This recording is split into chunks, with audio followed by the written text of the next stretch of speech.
আমরা সবাই জানি যে আমাদের বাজারে জুয়েলারিগুলোতে কিন্তু স্বর্ণের কোনো অভাব নেই, কিন্তু আমরা যখন আমদানির যে তথ্য দেখি, কারণ বাংলাদেশে স্বর্ণ আমদানি লিগ্যাল, ডিউটি দিয়ে ওনারা স্বর্ণ আমদানি করতে পারেন, কিন্তু আমরা দেখি যে আমদানির পরিমাণ অনেক কম। যে পরিমাণ স্বর্ণ আমাদের দেশে আছে সেই পরিমাণ স্বর্ণ কিন্তু আমদানি হয় না।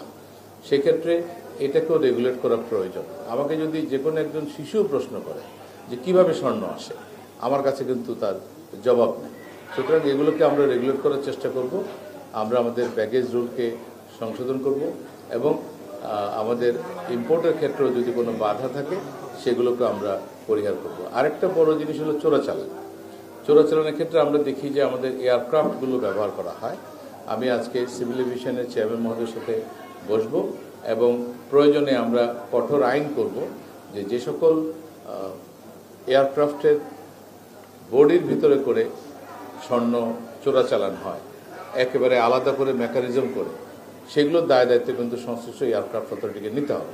কিভাবে আপনার এয়ারক্রাফটের ভিতরে এই আলাদা করে কথিত করে এটা স্বর্ণ ওখানে ঢুকলো এবং কিভাবে এটা আসলো, এর দায় দায়িত্ব কিন্তু তাদেরকে নিতে হবে। সেক্ষেত্রে আমরা যদি সম্ভব হয়, আমি জানি না আমাদের এক্সিস্টিং আইন কি বলে, যে যাদের ক্ষেত্রে এই ধরনের ঘটনা ঘটবে সেই সকল এয়ারক্রাফটগুলোকে আমরা নিষিদ্ধ করবো, যে তারা আমাদের এখানে রুট পারমিট পাবে না।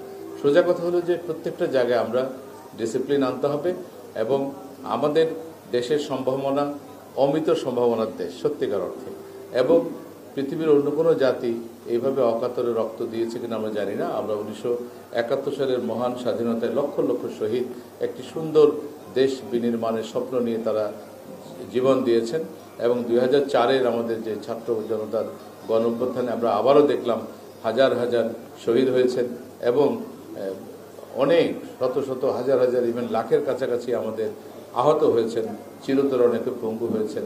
সুতরাং আমরা একটা সুন্দর বাংলাদেশ ডিজার্ভ করি, একটা ডিসিপ্লিন বাংলাদেশ ডিজার্ভ করি।